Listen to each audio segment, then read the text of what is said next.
Hello, MotoAmerica fans. Welcome to this latest edition of Off Track Carruthers and Bice. I am Sean Bice, content manager for MotoAmerica, and by Paul Carruthers, our communications manager. And we have the pleasure of having Sonya with us, who has quite a story to tell, and we're going to get into that a little bit. So Sonya kind of joined Paddock in 2023, and she actually in the Royal Enfield Build Train race program, and she actually came on pretty strong towards the end of the season. She finished in the championship and was the best rider in that class, whose name wasn't Michaela Moore. That's, I guess, the way to put it. But the cool thing is that Sonya moved up this past year, the 2024 season. She raced a Twins Cup bike and a Yamaha R7 Jock Moto Racing as Dominic Doyle's teammate, and had some good results. Best results were at Road America, and also finished out the season strong at Coda. And then she actually went and raced a round over in Europe. So I'm not going to give it all away, Sonya. We'll do all that, but I did want to give you a little introduction. So welcome to our podcast. Yeah, thank you so much. I'm stoked to be here. Okay, so you ended last year. Did you do the full season of Twins Cup? Yes. Oh, yep, okay. did the full season. Because there were some non-finishes. I couldn't tell if those were not starts or not. But was that a massive jump going from Build Train race to that? It was pretty crazy of a jump. The Build Train race season was actually my first year ever road racing. So the Royal Enfields were the only bikes I'd ever been on at that point. So definitely getting on the Yamaha R7, especially Chuck Giacchetto's, which has got some power, was a huge jump. But we definitely had a roller coaster of a year, some unfortunate events, so we didn't get to start two of the races, which is why there's a few X's there. But overall, was super happy with the experience, and we met all of our goals by the end, so it was a great year. Yeah, it's interesting. You've come into motorcycle road racing a little bit later, or in recent, and some of it was, I don't know if I could say you were being held back by your dad, but let's talk about that a little bit, because your dad is David Lloyd, who is of the Fame brothers, who are pretty well known in flat track, and I know Larry Pegram did a lot with Lloyd brothers and yours too. I don't think I've ever met your uncle, so can you give us a little quick on the Lloyd brothers before we kind of get into you a little bit? I just want to lay that groundwork of the heritage of your family with motorcycles. Yeah, so I actually grew up in the AFT paddock. Before I could walk, I was there and following my dad around. So he was a national number flat track racer himself, and then ended up running a couple of teams under Lloyd Brothers Motorsports, and a lot of the Ducati efforts were all him. So when Troy Bayliss came over and raced with Johnny Lewis, that was on his team on his bike. He's had almost all of the fast racers in AFT have probably been on one of his bikes at some point. So he's just an incredible tuner and super smart guy, and yeah, made a really good name for himself, and has done a ton in the sport. But he also did some endurance racing with MotoST and had some impressive results there. Yeah. So he had some experience with road racing, but yeah, most of it was all flat track. Yeah, it's funny that MotoST, I mean, that was with Jay Springsteen raced in that, and Jimmy Felice. Talk about some flat trackers, but there were some decent riders in that class. I should have remembered. I remember that series with, spawned a lot of people that you look back and you can see what they're involved was of the Lloyd brothers. And honestly, I don't know your uncle's name, but is it two Lloyds? And was your dad David the rider and his brother didn't race, or how? Explain that. So Michael's my uncle. He raced a little bit, but it was mostly my dad. But they ran the teams together. So they also have a house building business in Ohio. So Michael's more on the floor, making sure everything's going well, and my dad's doing the accounting and business side of things. So they've just been business partners their whole life, and he loves motorcycles too. So he's come to some of the races and helped out. When we did the Mid-Ohio round, he was there helping out. So still super into it, but it was mostly my dad, the one who was actually racing. Yeah. Yeah, he did not want me to get into Paul, racing it's kind of at all. right. Paul, it's kind of funny, up until I know that Sonya was actually, she lived for a long time in a town next door to me here in Central Ohio. So we were almost sort of neighbors, and I never really realized it that much. But yeah, I mean, he didn't necessarily want you to get into racing, but he also was okay. I mean, he was okay. Look at what you've done. I mean, you obviously have it in your DNA. So did you have to convince him, or did you have some things to prove it? Or, he's still a little reluctant, I think, actually. Tell us about that. Yeah, growing up, I was never really allowed to, and to be honest, I didn't really know kids raced until I was probably 11 or 12 because I'd only ever seen the AFT races. So I thought it was just a grown-up thing that people did. Um, but we didn't really have the place to ride and everything. And I know my brother had a few chances, but yeah, when I was 16 or 17, my dad was trying to kind of get out of the AFT paddock a bit and retire, and I just couldn't give up racing. So I pretty much told him I'm going racing with or without him, and I'd love for him to come because I don't really know what I'm doing, but I've seen it my whole life. So ended up packing up the van and found a local flat track race, and luckily he ended up coming.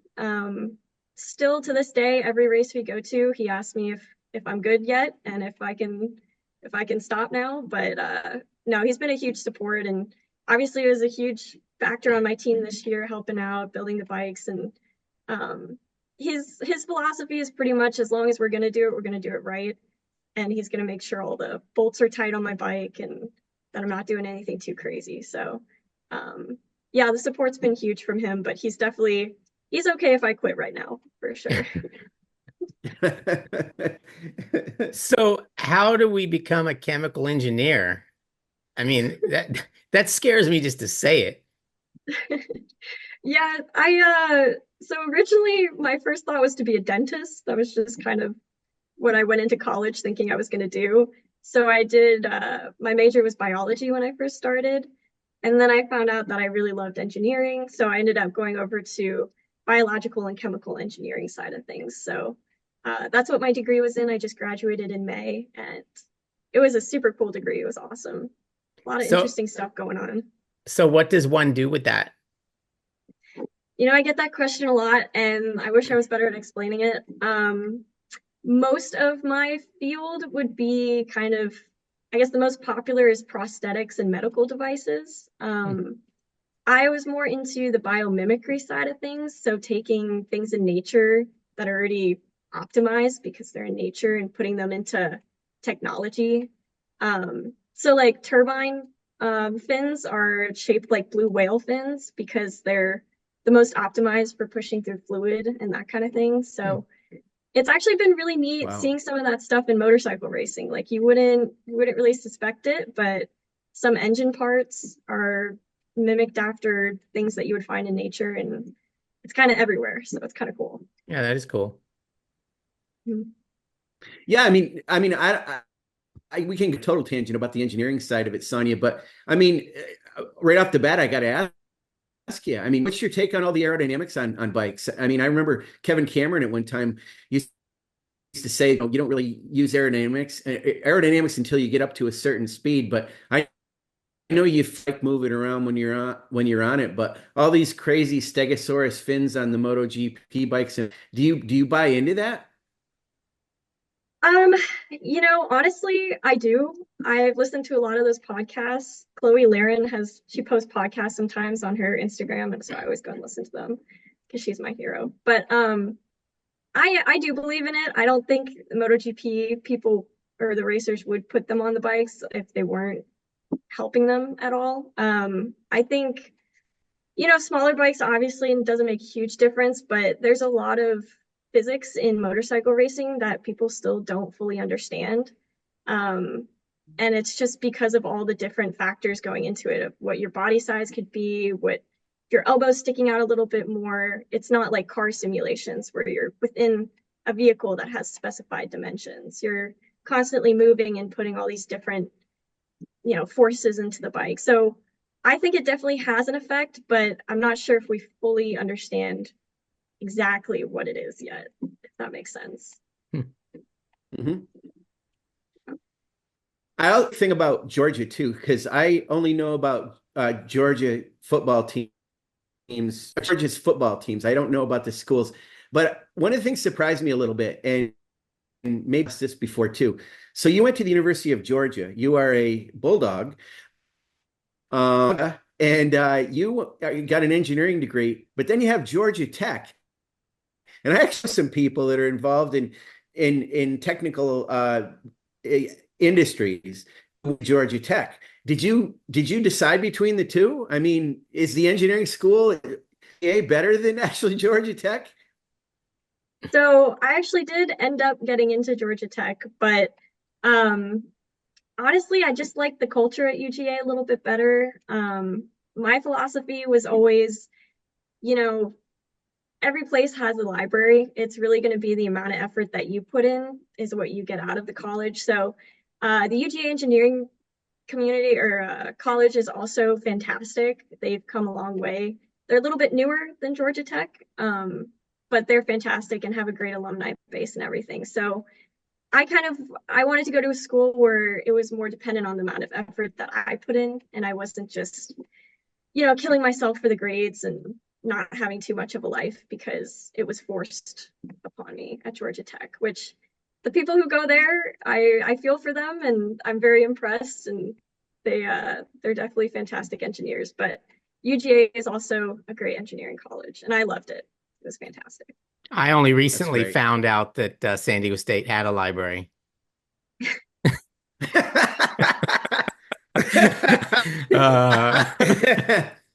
Yeah. I think I spent my 4 years at my college trying to figure out the classes to get into. I took children's literature. They called it Kitty Lit because everybody said it was a course, and they ended up changing the professor, and she knew that it was a cake course for every. I failed that class, and I mean, it was literature. I'm an English major, so it's like I got hosed. Not be bad, but I applaud your efforts to get the most out of college, Sonya. I got opposite direction a little bit, but anyway. So let's get back into the racing thing. So, tell us about Royal Enfield Build Train Race. You applied for it, but you have background in flat track. So did you try to do flat track and build train race, or did you want to do racing? How did you make the transition into road racing? There's a lot in that whole thing, but if you can kind of sum that up for it, it'd be great. Yeah, so I never really had an interest in doing the flat track side of build train race. I think it's also fantastic. I just, growing up in the paddock, I always kind of hoped that if I did end up getting to the level of AFT, that I would be in the singles class. So it wasn't exactly what I was looking for to do it over there. But I was actually at a flat track race and met Dale Quarterly, and he came up to me and he pretty much told me that I flat track race like a road racer, which I took total offense to at the time because I was all flat track 100%. But he ended up offering me to try out his 400, and it took me about a year to call him back.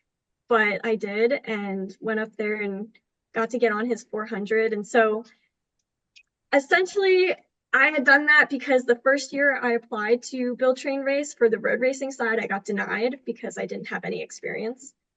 So I started looking a little bit more into it and got on his bike, ended up getting my WERA race license, which next Tuesday will be my 2-year anniversary with my race license. So it's been a quick jump up, but yeah, did that with him and then reapplied to the build train race road racing side and ended up getting in. So how much experience did you gain between those times? So I went 7 laps on his bike at VIR the first time and then crashed it. So our weekend was over, and then went to Roebling Road, and that Friday did the race class so I could get my license, and then I did my first race Saturday and then Sunday. And then it was winter, so we didn't get to go out again till February. I believe we went to Jennings. And that's when applications were due for build train race that year. So I may have fudged a little bit on my application, but I had a few more track days in there that I knew I was going to do. But yeah, not too much. The build train race training was my 6th day on a road race bike, I think. So it was yeah.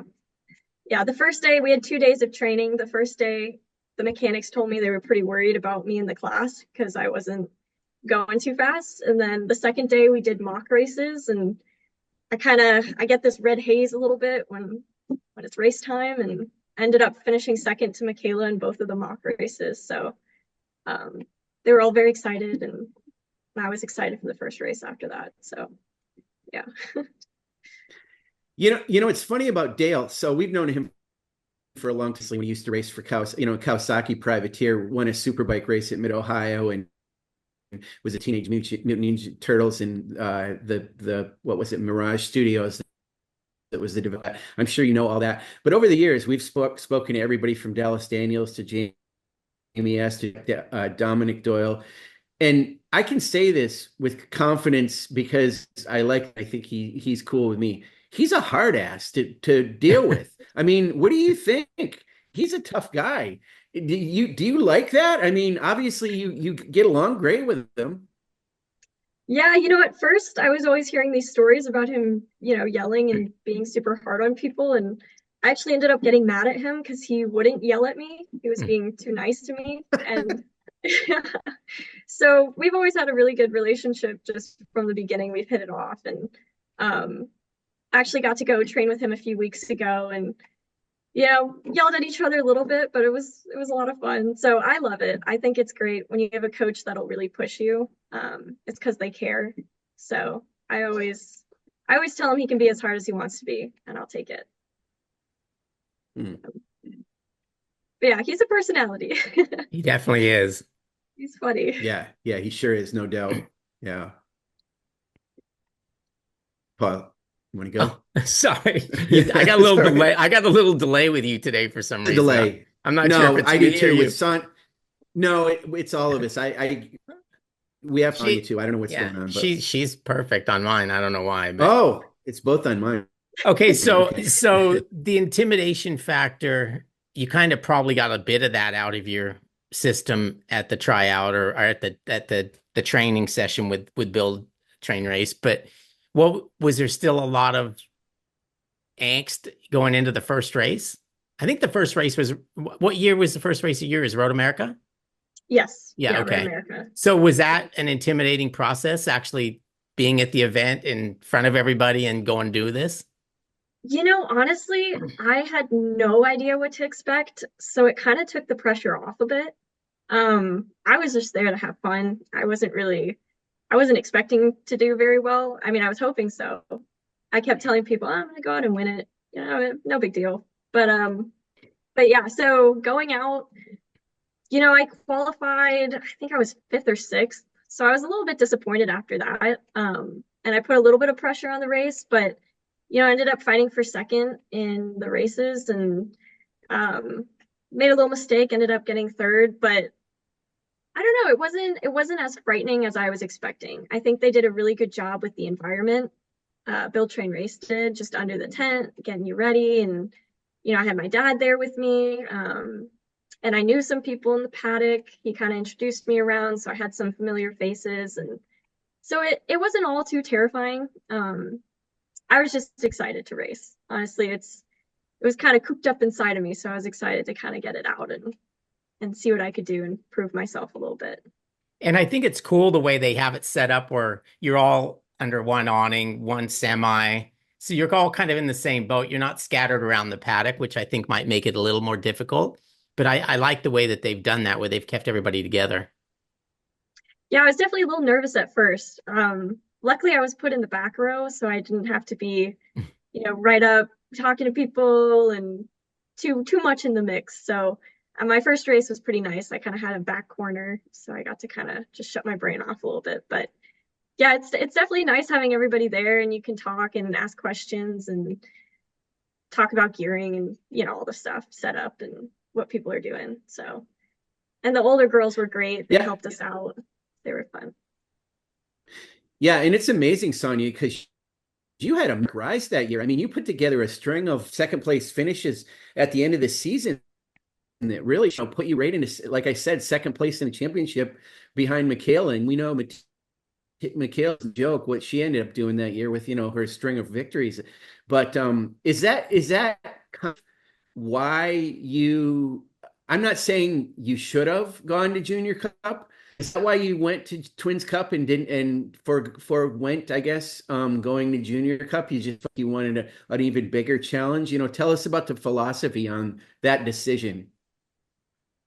So after the last race of the year, I had actually shown Michaela a wheel in the race. So I was actually up there kind of battling with her by the end. And I think that turned a few heads, especially Chuck Giacchetto's. I'd kind of been talking to him throughout the year because he only lives about 45 minutes from me here. So he actually ended up bringing up like a box that I needed for racing, which was super, super cool of him. And he was putting together a Twins Cup deal, and I think he just kind of had me on his mind for it. And I was trying to make it clear that I had ambitions and that I wanted to move up.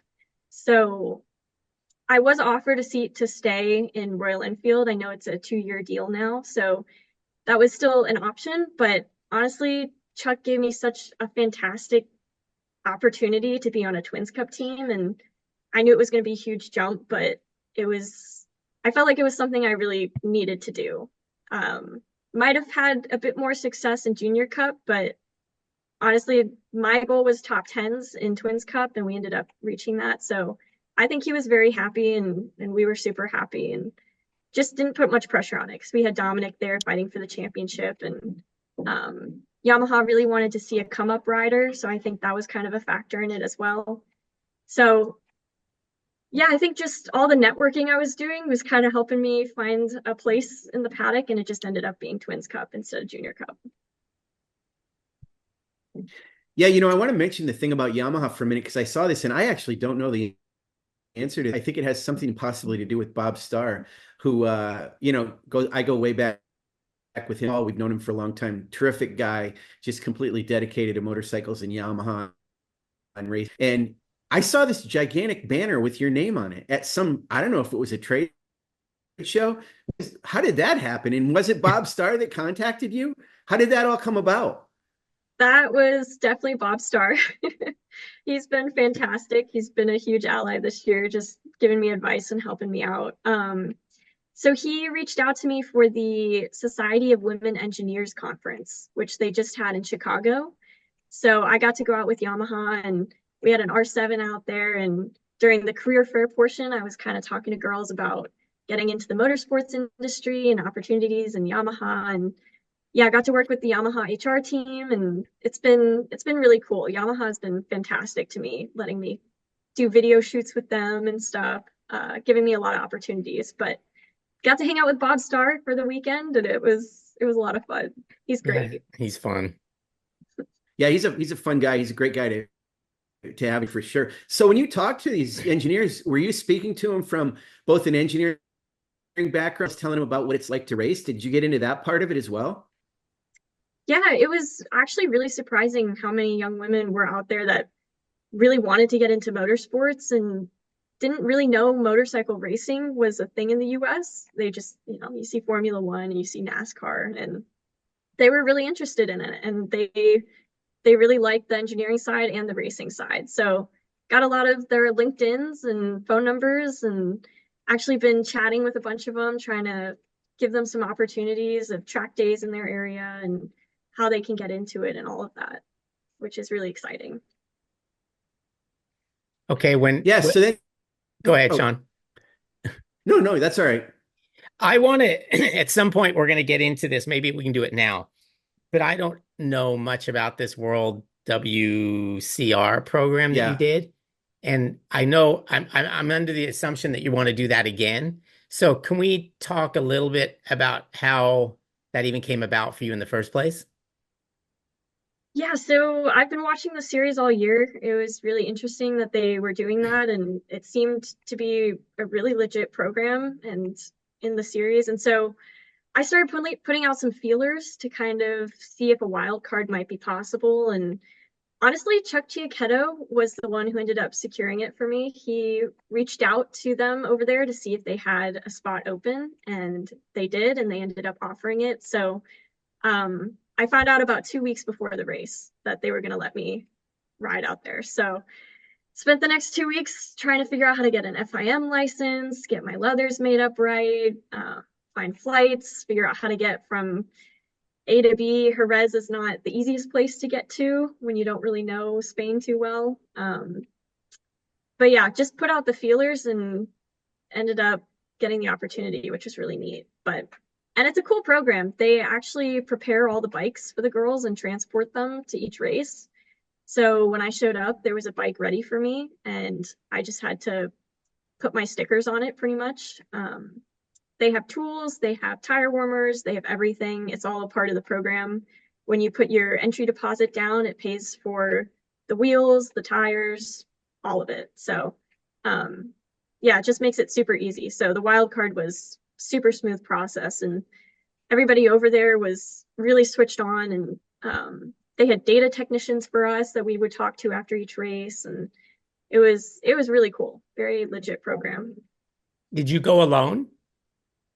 So my parents actually came with me, which was really cool. I think they thought they had to kind of protect me from doing something crazy just in a foreign country, but it was nice having them there. And Dale Quarterly actually came with me as well.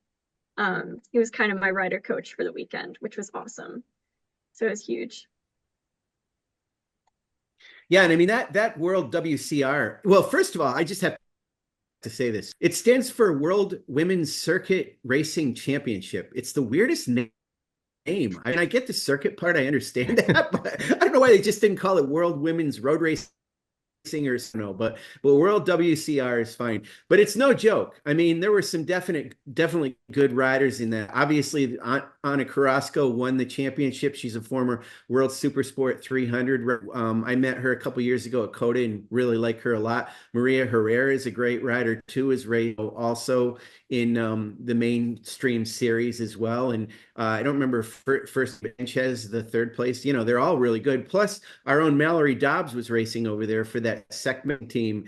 And, you know, she had a trying year, but she did pretty well. I mean, she came on towards the end, and I think she's trying to get something going for next year again to race that. I don't know how it works, but are you obviously you probably want to do it again? Is it something you're looking in, or have you been given the green light on it? I mean, can you give us a scoop on that at all? Yeah, so we find out December 10th if our seat is 100% secured in the championship, because there are a limited number of spots. But I did get an invitation from an Italian team, Team Tresemino, to join their team. So I ended up signing with them last week, which I'm very excited about. So I applied to the program with them through them, which gives me a very good chance, I'm hoping.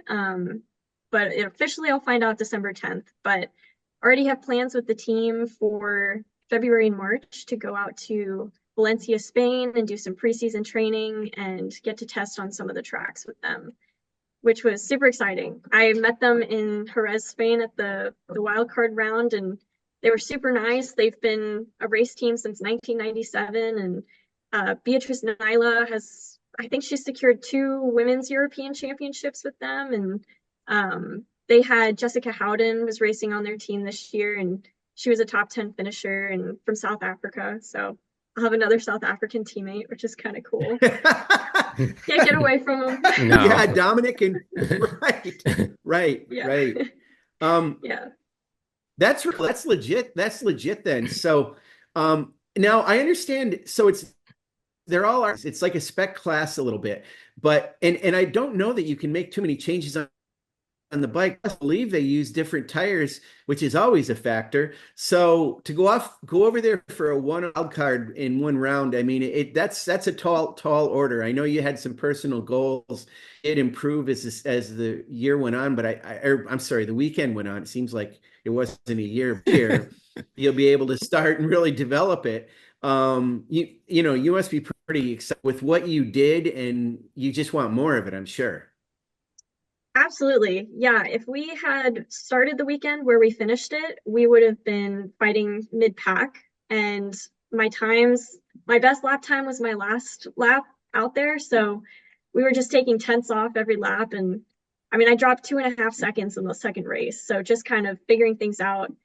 it took a minute, and it was kind of unfortunate that they only have one qualifying session and it's on the first day that you're on the track. So didn't even really have a night to sleep on it before qualifying. There were a lot of factors that were making it pretty difficult. I mean, I've never been on a stock R7. I've only ever been on Dunlop tires, so Pirellis were definitely very different. I don't really touch the rumple strips too much here in the States, so having to really learn to use that over there was honestly probably the hardest part of it all. But I definitely had some expectations for myself that my finishes didn't quite meet, but yeah, the lap times that we had at the end were where I wanted to be. So I was pretty happy with that. And yeah, I wish I could have come off with a little bit of a better finish. I finished 21st in the second race and actually crashed in the first race, which kind of sucked, but it wasn't too bad of one. So yeah, definitely had some bigger expectations, but I was happy overall with how the weekend went.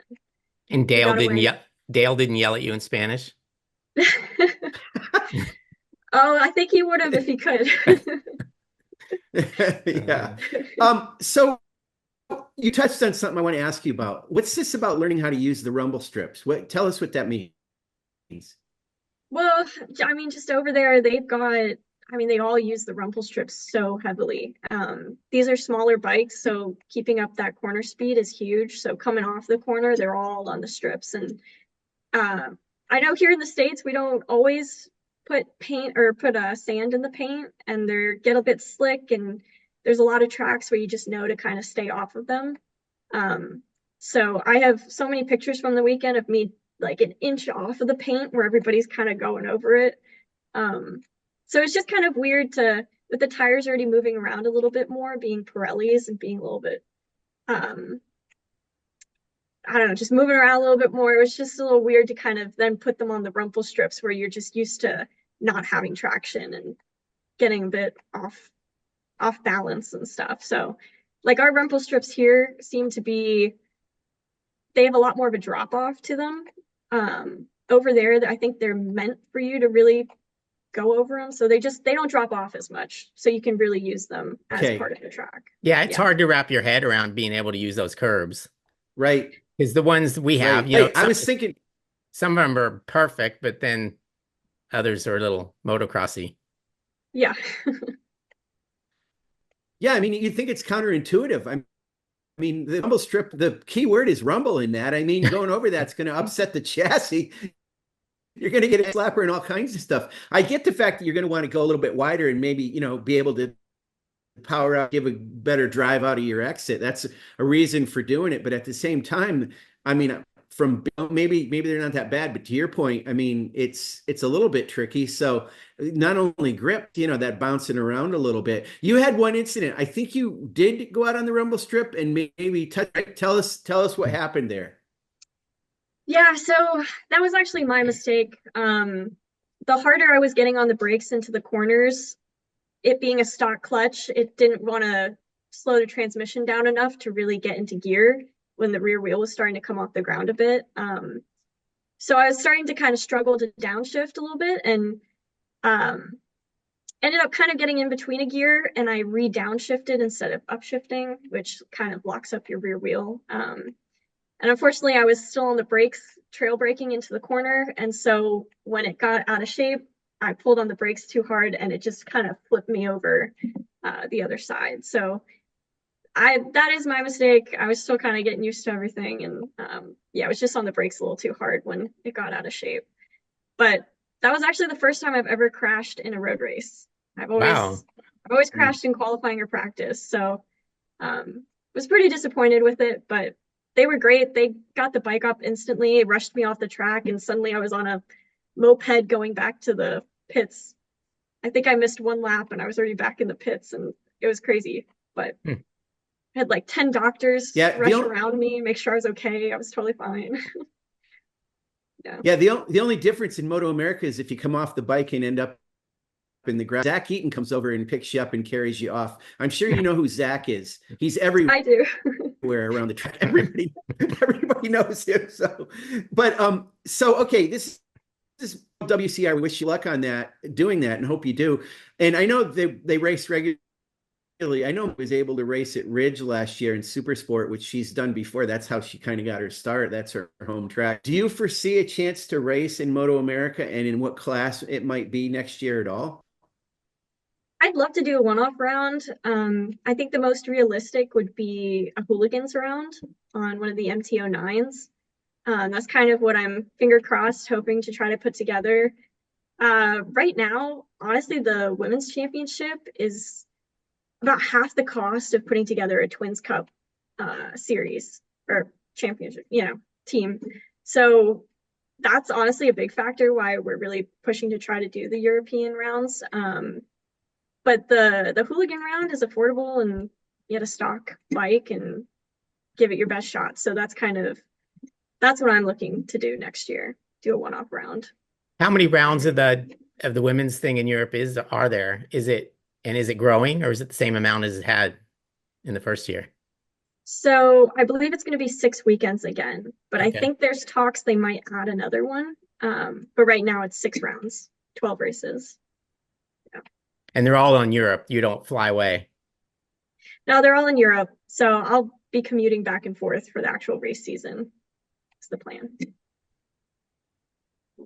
Yeah. Yeah, I got to give today. Oh, go ahead, Sonya. I'm sorry. Go ahead.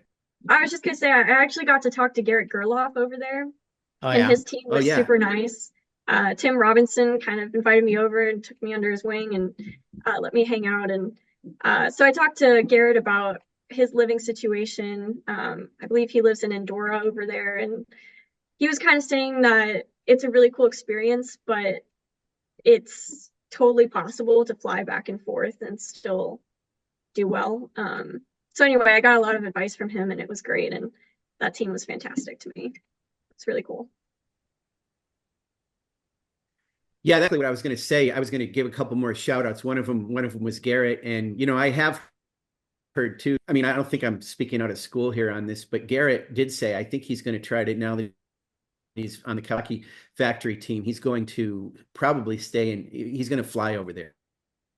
So I think he was kind of projecting what he's planning to do. So I know he enjoyed being in Andorra, but I think it's good to be home. It's good to have a home base. So we talked about your dad, and we talked about Dale. We talked about Chuck Giacchetto. You just mentioned Tim Rowe. I got to give a shout out to him because he's been involved with Garrett's program for years and years. I've known him for a long time. I know Paul has too. But the thing we loved is he went over there and he was our stringer. He got like quotes from, so after every session, we got a pretty lengthy quote that, we turned into something, story out about it. Did you know Tim prior to that weekend?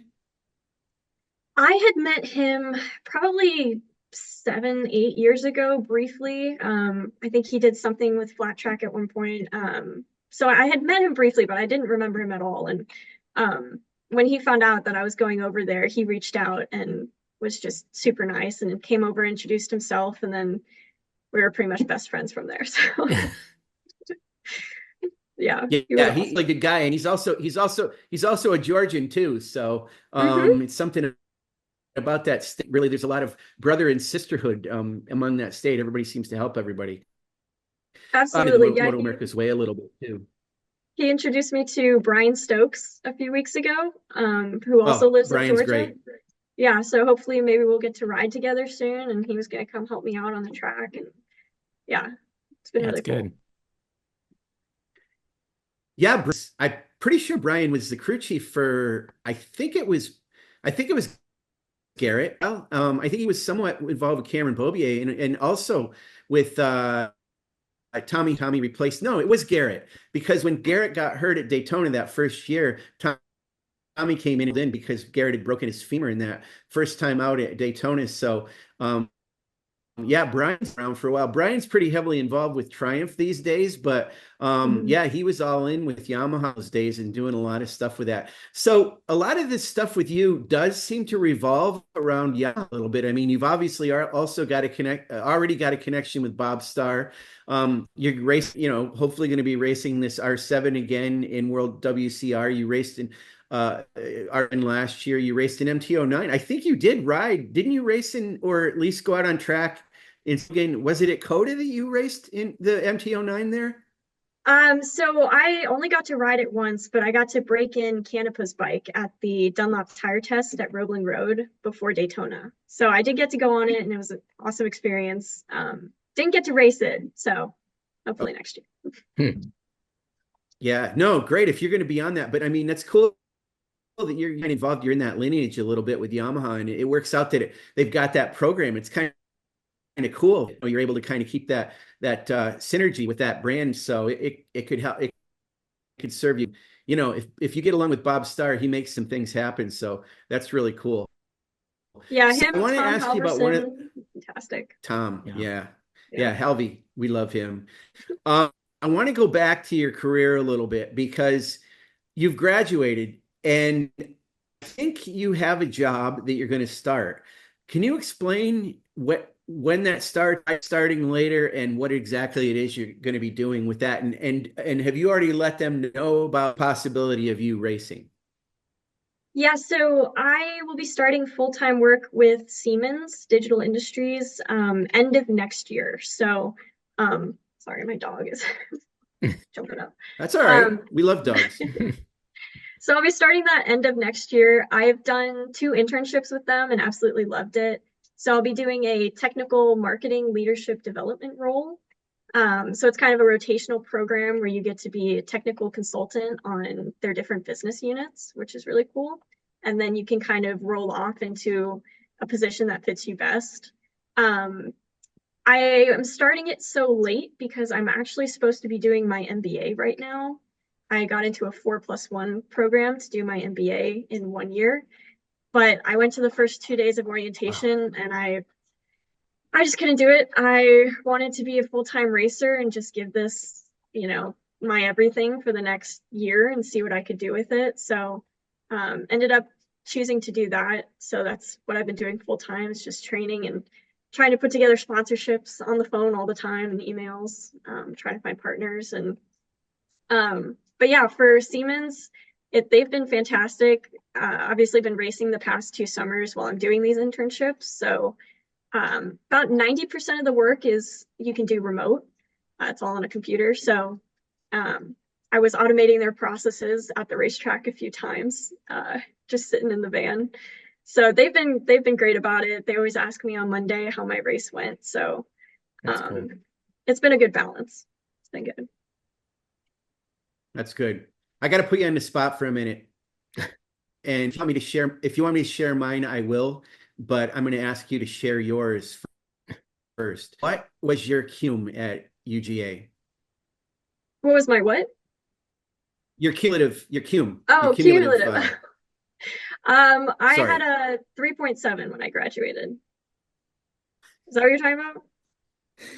Yes, I am. What's so funny? 3.30. I had a 3.30 and I was thinking I was pretty cool, but yeah, 3, and that's magna cum. Isn't that magna or summa cum laude? It's whatever like the third one was. Oh, I was the third one. I thought above, but 3.7. Yeah. No, yours is the highest, isn't it? No, I don't think so. Okay. I didn't get one of the Okay. cool It goes. Okay. Okay, that's what because yeah, I was the third one, but man, if you were up at 3.7, that's pretty close. I thought a 3.5 was maybe summa, but anyway, maybe not. But anyway, like that's 3.9 very now. impressed GAA. Thank you. Is it really? Oh my gosh. Yeah, I think so.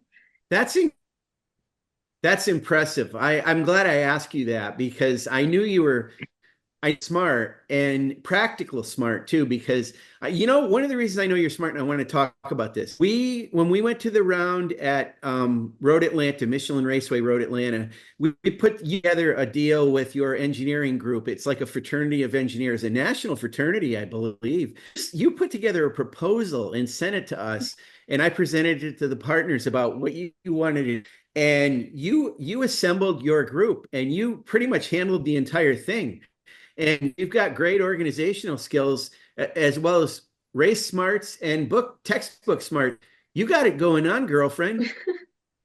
Thank you. Yeah, I really appreciate you pitching that to them. That was huge. None of my friends here really know what I do, so it was really cool to have them all come out and get to experience motorcycle racing. You know, they're all engineers, they're all into this stuff. So it was such a cool experience. And then I introduced them to Chloe Laren and just a few engineers in the track or at the track, and it was an awesome experience. They loved it. It was fantastic. Tony from Dunlop, he came and spoke, and yeah, it was neat. Yeah, that's what I was going to say. It's Sonya, about Chloe Laren. There are a lot of engineers in the, I mean, obviously Steve Scheibe's got, you know, an engineering, he's got patents from when he was at Harley. You know, Chloe, most of the data guys, data people, I should say, because Chloe is one, are engineers. There are, you know, there are product designers that are engineers in that paddock. I mean, we have a smart paddock with a lot of people in it. So your thing is, you know, racing, but do you think later on down the road, maybe you'll get back involved in some way from using your engineering background? Absolutely. Yeah, that's definitely kind of where I want to end up once I've lived out my racing dreams. I'd love to have a job like Chloe, or I talked to Garrett's data guy, Eugene, and he was showing me all their new technology that they use, and it's so interesting. I absolutely love that stuff. So I would definitely love to do that eventually. Yeah, it's But my nice to team have they've pushed me away from the computer on race weekends. They're like, don't look at it. yeah, you don't want to do that. Well, I mean, in that World's WCR, how much can you adjust the bike? Is it suspension stuff? But it really isn't. You could probably do more on your R7 Twins Cup bike than you could on those bikes in World WCR. Yeah, so you can do way more here. They actually have it set up over there where you have 3 rear shocks to choose from, and you actually can't change your front suspension at all. You can change the oil level in there, but like nothing else. And so the gearing, you only have 4 rear sprockets to pick from. You can't even change the front sprocket. So the bikes are all set up exactly the same. You can't really do anything to them. You can't get into the bike's computer at all or anything. So they do have data that you can look at, which it's just where your brake is on and off. I think they can see like rear tire slippage a little bit, but it's not much. It's very baseline. It's all about the rider, which is kind of cool. Since you come from a dirt family and your dad dirt track, well, he did road race too. I shouldn't say this, but are you JD Beach is kind of hard on the rear brakes. He's gotten better about it, but you know, they're a thing that flat trackers do. How are you with the rear brake? Do you use it? Do you use it quite a bit? Do you not use it at all? So I've tried to get better with it. I use it quite a bit on the left-hand turns. I'm quite uncomfortable using it on the right side because my toe ends up dragging. So I've actually destroyed a few boots just going right through them, trying to use the rear brake turning right. So I've stopped doing that. But definitely like coming off the corners, I kind of give myself a little bit of traction control, which I found has kind of helped, just stepping on the rear brake a little bit. And especially over any kind of elevation this year in any of our tracks, I've been heavy on the rear brake. Those R7s like to stand up on you a bit. So yeah, I'd say that's when I use the rear brake the most, but I'm not crazy about it. Our rear brakes, I mean, there's so many holes in them so that you barely feel them when you get on the brakes. So yeah. Yeah, it's amazing. And for you people that follow, I mean, a lot of you out there follow racing, but I love to go around and look at the rear rotor on a lot of these bikes have hardly any metal on them at all. And, you know, it's just something to try to keep you a little bit, even though you need it somewhat. Would you consider a thumb brake at all to work out that right-hand side? Because I know that's Matthew Skoltz always had. He's obviously a tall drink of water, and he has a terrible time when he's going through turns, you know, working his rear brake. So would you consider a thumb brake? I would love a thumb brake. I think that would definitely be the next step for me. I don't really get to ride too much right now. So really the MotoAmerica weekends were most of the time that I was actually on a track this year. So we didn't really get to mess with too much stuff like that, but I would love a rear brake. I got to ride a Bull Taco Astro at the Barber Vintage Fest on the asphalt short track, and my compression release ended up sliding down and became kind of a thumb brake. And That's I cool. was like, oh, that's really cool. That works out great. So yeah, I definitely love one. Yeah. If I could put one on.